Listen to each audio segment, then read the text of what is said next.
mich ist es am Ende die Champions League der U19. Daniel Weichler und Co. dürfen jubeln, wir dürfen jubeln über den nächsten Halbfinal-Einzug in der UEFA Youth League.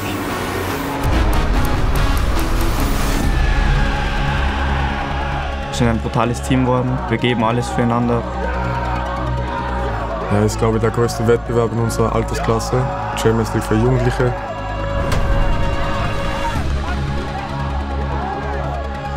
Und es ist ganz klar, dass wir nach Lyon fahren, um den Titel zu gewinnen.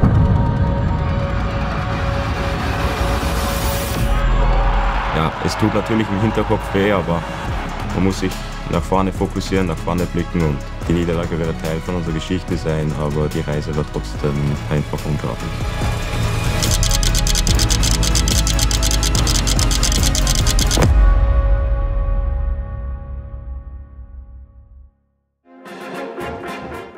Willkommen zurück zu Fußball auf höchster Ebene. Das erste Youth League-Spiel gegen Prag, das ist auch was in Erinnerung bleibt. Erstes Mal international spielen, viel drumherum mit Kameras. Schon wichtig einfach, dass da mal so ein bisschen Stress weg ist, gut in diesen Bewerb reinzustarten mit 3 Punkten. Dass dann 5 Siege und 1 Unentschieden waren sind, freut uns alle riesig und sind sehr stolz darauf, dass das so viele Punkte geworden sind. Also ich glaube, dass es von jedem das Ziel war, dass wir so am Ende der Herbstsaison dastehen und jetzt sind wir alle ziemlich stolz darauf, dass wir ohne Niederlage aus der Runde rausgegangen sind.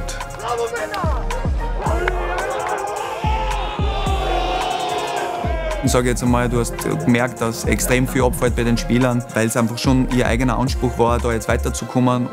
Ich glaube, schon ein spezieller Moment war das Elfmeterschießen gegen Celtic. Es war schon cool, wie man auch von draußen mitgefiebert hat, obwohl man gar nicht am Platz steht. Und ich glaube, ich war selten in meinem Leben so nervös.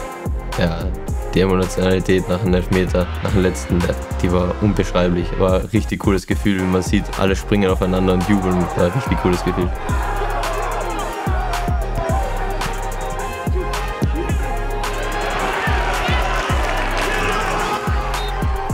Ja, Gänsehaut pur, wirklich. Alle haben sich mega gefreut und super happy, dass das Spiel jetzt aus ist. War einfach ein riesengroßer Erfolg in der Youth League, so eine Performance abzuliefern. Und wir sind jetzt alle richtig stolz auf unseren Erfolg.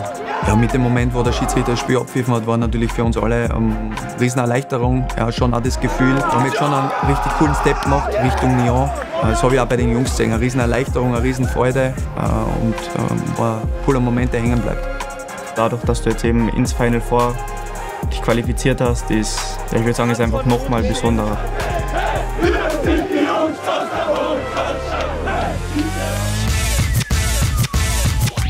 Und 4-mal im Final Four ist, ich meine, das zeigt einfach, was für eine herausragende Arbeit jeder Mitarbeiter da auch in der Akademie dann auch macht und von daher kann man das gar nicht hoch genug bewerten.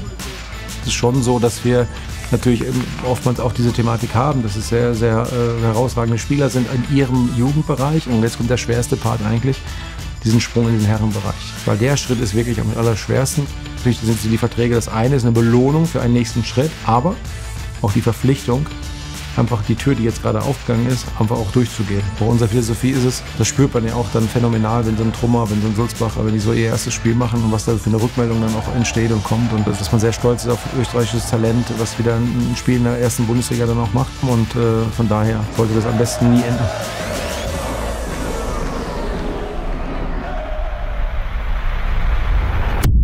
Gutes Training von euch, sehr fokussiert gearbeitet, so soll das ausschauen. Okay, nehmt euch mit, fertig. Ich kenne die Jungs ja jetzt schon echt ein paar Jahre und weiß, dass solche Rahmenbedingungen, sage ich jetzt einmal, die natürlich anders sind, kein Thema für sie sind. Diese Woche ist komplett anders als normal. Es ist ein besonderes Gefühl und vor allem, wenn wir jetzt im Halbfinale stehen, das ist schon was Geiles. Mord ist interessant, weil ich kann so richtig klatschen zu checken. But the thing is, I don't like when it's a little bit blunt. Cheese and tomatoes, what's like pasta? Yeah, try it. Dass die Jungs einfach cool finden, dass die sagen, hey geil, da wollen wir hin, das ist eine lässige Challenge, das haben wir uns verdient, ja, und am liebsten mehr davon. Dass wir die Siege, diese spannenden Spiele, diese Arbeit, was wir reingesteckt haben, dass wir das jetzt einfach mitnehmen nach Lyon und da weitermachen, wo wir aufgehört haben.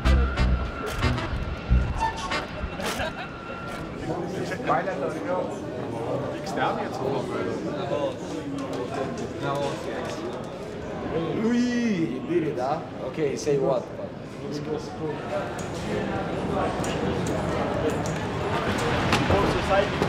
Cold, no? But so. Und weitere.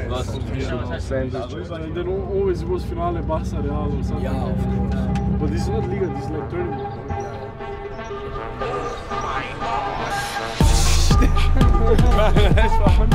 Ja, mittlerweile sind es die Jungs echt schon gewohnt, einfach unterwegs zu sein, national, international, das heißt Nächte miteinander zu verbringen, die Freizeit miteinander zu verbringen. Natürlich schweißt es zusammen. Wir verstehen uns auch sehr gut, wenn wir hier Tag für Tag miteinander verbringen. Nein, das nochmal. Irgendwas mit Feuer. 45. Trotzdem, das war uns wichtig, einfach auch noch mal nach Genf fahren, um auch abseits des Platzes eine gute Zeit zu haben, um mal wegzukommen von dem ganzen Trubel. Ja, wir sind gerade in Genf, wie man hier sehen kann. Hol dir den Pioniero Colombiero! Hol ihn an! Das geht nicht! Es ist einfach cool, man kann in der Stadt entspannen, ein bisschen andere Gedanken gegen vorm Spiel. So Aktivitäten sind schon unglaublich wertvoll, vor allem weil das auch was ist, wo man mal aus dem Alltag rauskommt. Wenn wir Freizeit haben, wir sind nicht nur im Zimmer, wir suchen uns dann Aktivitäten, die jetzt nicht so anstrengend sind, wie zum Beispiel Billard spielen. Was Kontrast ist zu dem ganzen Fußball, was wir haben, wo wir auch unsere Köpfe ein bisschen frei bekommen.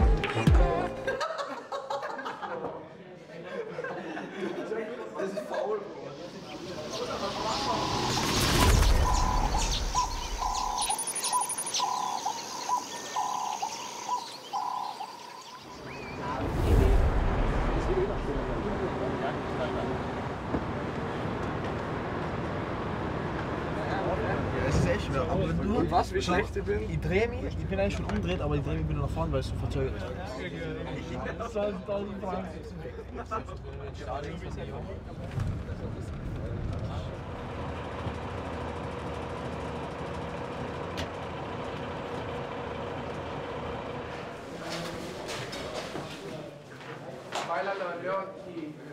Grün bitte.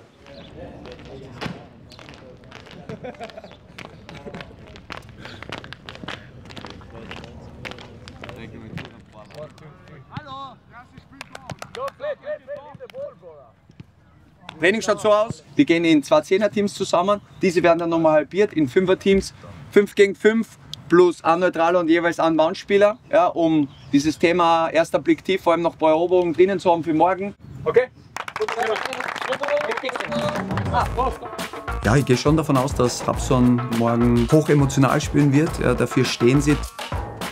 Von Trabzonspor erwarten wir eine körperlich starke Mannschaft, die sehr motiviert sein wird. Also die haben auch viele Fans hinter sich.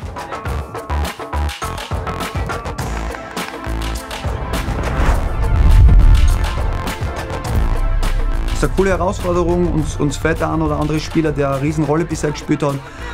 Ja, das macht es natürlich nicht leichter, aber da wir so eine breite Qualität im Kader haben, können wir das, glaube ich, trotzdem kompensieren. Wir haben den Jungs aus absoluter Überzeugung eben auch mitgegeben, dass kein einzelner Spieler eben wichtiger ist als die Kultur, was wir innerhalb des Teams haben und auch unsere Spielidee.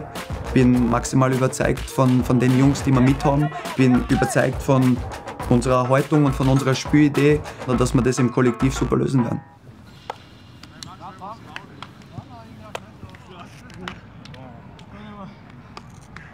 Wir freuen uns schon alle richtig auf morgen. Und da ist auch der Rossen, schaut super aus. Und ich glaube, ja, weiter ein gutes Spiel. Was erzähl mal? Weltklasse Stadion, gute Atmosphäre, super Atmosphäre. Morgen werden wir sehen, voll mit Trabzonspor, Tribüne voll mit Trabzonspor. Stimmung ist top, Training war super. Ich glaube, alle freuen sich auf das Spiel morgen. Und ja, wir haben ein gemeinsames Ziel, ins Finale zu kommen und dann natürlich zu gewinnen.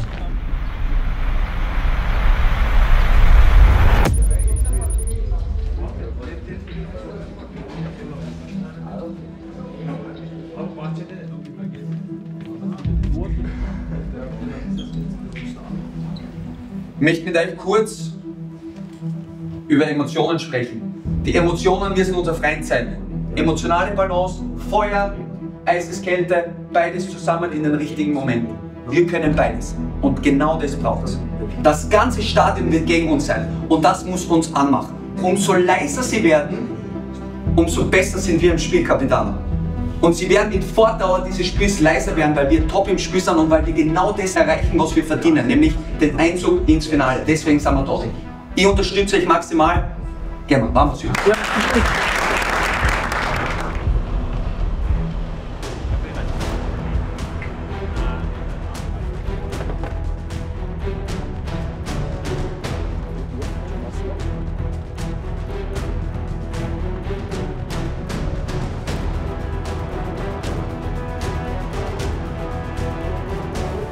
Ja, ist ein unbeschreibliches Gefühl jetzt dort zu sein. Platz ist überragend. Wir freuen uns aufs Spiel auf alle Fälle jetzt.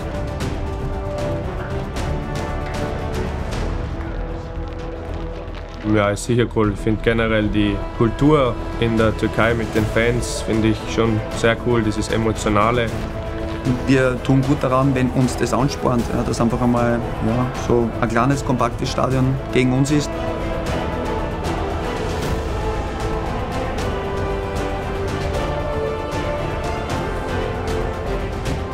Wenn mir was richtig bedeutet, dann kann ich eigentlich gute Leistungen bringen und wenn der Schiedsrichter dann anpfeift, dann ist eigentlich die Nervosität komplett weg. Und dann kann es losgehen auf eine wilde Fahrt, die hoffentlich zu unseren Gunsten endet. Ja, dass wir Lust gehabt haben, dieses Halbfinale zu spielen und ja, ich finde, das hast du dann auch gesehen. Defensiv sehr sicher, aber jetzt die erste gute Möglichkeit für unsere Jungbullen. Ja, die Gegner haben wenig Chancen gehabt, wir haben wenig zulassen und hinten gut verteidigt. Vorne auch einige Chancen herausgespielt. Wir haben uns von den Fans nicht beirren lassen, haben eigentlich unser Spiel durchgezogen. Kamera, jetzt vielleicht mit Tempo. Noch immer Kamera. Dann in den Strafraum ziehen, wird gelegt. Und dann gibt's sogar Freistoß und die gelbe Karte. Vielleicht ja jetzt nochmal über Lukic, wieder gut in den Fünfer rein, Eckball. Wir haben das schon auch angesprochen, dass der Gegner einfach in der Box extrem viel Risiko nimmt. Und deswegen haben wir schon den Jungs gesagt, okay, die gehen all in der Box. Immer Brandner und dann gibt's Elfmeter. Dann einen guten Ball gekriegt, war dann im 16er und habe gesehen, der Verteidiger rutscht. Bin dann auch hingefallen natürlich im Spielfluss und ja, ich war überglücklich, dass der Elfer trotzdem gegeben worden ist. Ich glaube, nachbetrachtend würde ich ihn nicht geben. Die Entscheidung bestätigt. Es gibt Elfmeter für unsere Jungbullen. Natürlich direkt im Moment, wo der Schiedsrichter auf den Punkt zeigt, natürlich pure Erleichterung. Man denkt, man hat eine Riesenchance jetzt auf den Führungstreffer.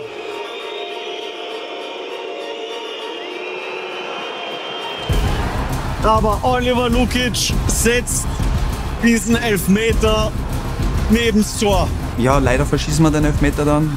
Das wäre natürlich ein brutaler Brustlöser gewesen. Und direkt nach dem Schuss ist natürlich schon mal, dass die Emotionen in den Keller fallen, dass man kurz mal wirklich durchschnauft und überlegt, was ist gerade passiert. Elfmeter verschießen die besten Spieler. Es kann passieren. Natürlich schaut es nicht gut aus, aber es gehört zum Fußball dazu. Und ich glaube, dass wir da noch genügend Chancen haben, als nur den einen Elfmeter. Deswegen bringt es nichts, an den Elfmeter festzuhängen und man muss halt weiterschauen und mehr Chancen kriegen.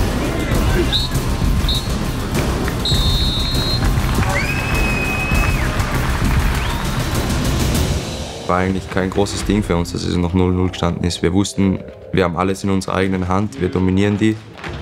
Die Herausforderung jetzt annehmen und vor allem weiterhin cool bleiben, geduldig sein, 0-0, okay.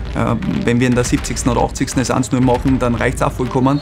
Wir waren am Anfang von der zweiten Halbzeit immer noch spielbestimmend, haben Akzente nach vorne gesetzt, aber nicht mehr in klare Torchancen umgewandelt. Im Laufe der zweiten Hälfte war dann schon, finde ich, dass das Spiel immer ausgeglichener wurde.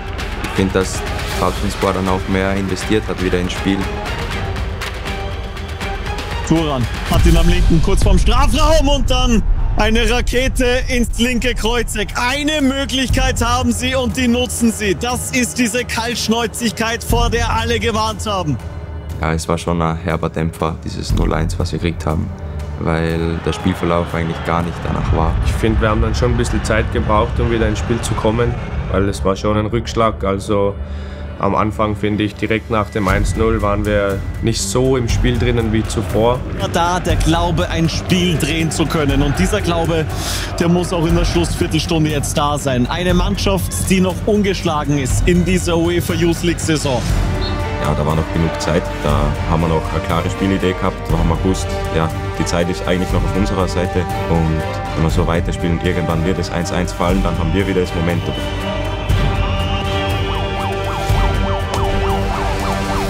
Vielleicht ja jetzt die Möglichkeit, das ist ein Ausgleichstreffer! Das ist er, Salzburg ist wieder dabei und es ist John Melberg! Ich glaube, das sieht man auch auf die ganzen Bilder, wie sich da jeder gefreut hat beim 1-1. Total emotional. Das war dann extreme Erleichterung, dass wir dann zurück im Spiel sind und wollten eigentlich sofort zurücklaufen. Wir haben gedacht, wir haben jetzt noch Zeit. Das ist natürlich eine Riesenerleichterung. Man weiß, man hat es wieder selber in der Hand. Es ist noch genug Zeit eigentlich für ein zweites Tor. Oh, die Türken nochmal mit einem Weitschuss und sie kommen wieder zurück. Und nicht nur das, Boran Başkan mit dem zweiten Schuss aufs Tor und auch der sitzt. Hat sich schon ein bisschen wie ein K.O.-Schlag angefühlt, auch weil es so spät im Spiel war. Sie haben halt gefühlt nur die eine Chance am Ende gehabt und haben direkt Tor geschossen. Wir haben zwar dann nur alles probiert, aber am Ende hat es nicht gereicht.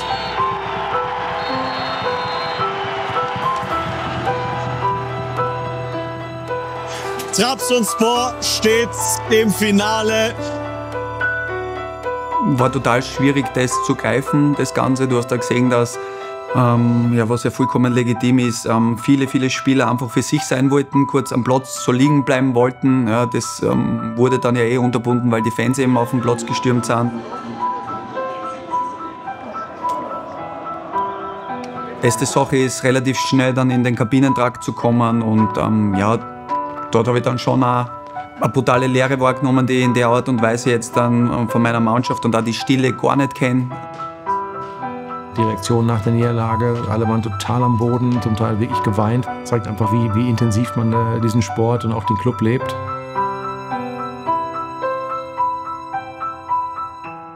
Direkt nach dem Spiel war Enttäuschung pur bei jedem. Das ist unmöglich, sowas vergessen.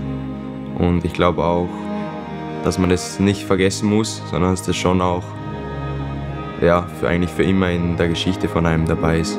Ich kann nur sagen, und ich glaube, da spreche ich im Namen von kompletten Staff, vom ganzen Club. War phänomenal, war top. Ja, welche Widerstände ihr dann überwunden habt, möchte euch einfach nur ein Riesenkompliment aussprechen. Ich bin brutal stolz auf die Reise, die wir in diesem Jahr hinter uns haben. Wir schauen, dass wir so schnell wie möglich wieder die Rübe nach oben bekommen. Ja, heute können wir leiden, heute kann es wehtun, heute wird es wehtun. Ja, jetzt schaut's, dass gut regeneriert es, wenn es mehr gibt. Dahingehend nicht zum Sommer, okay? Kompliment.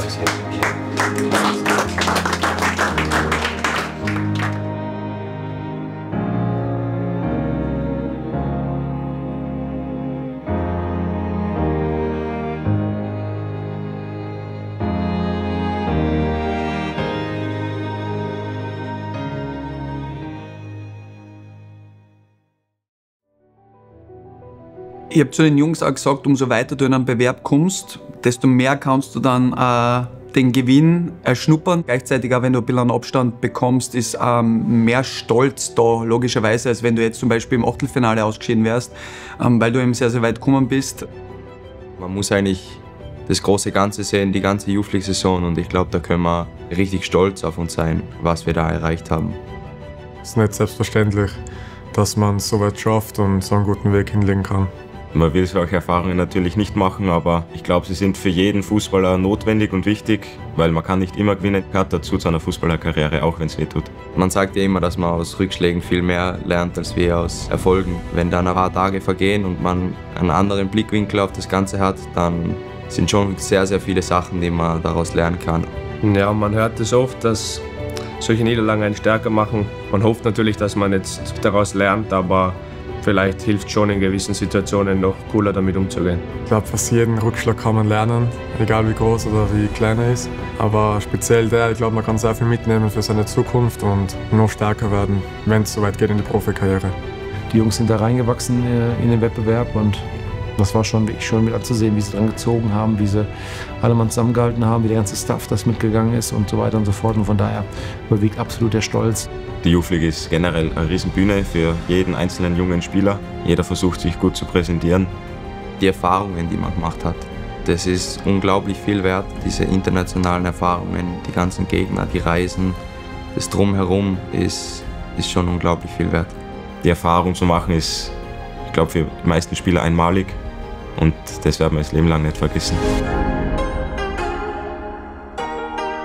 They say I wouldn't do it like I won't. They say I couldn't do it and they feel. They say I wouldn't do it and I fold. They say I couldn't do it and I did. I'm a champion.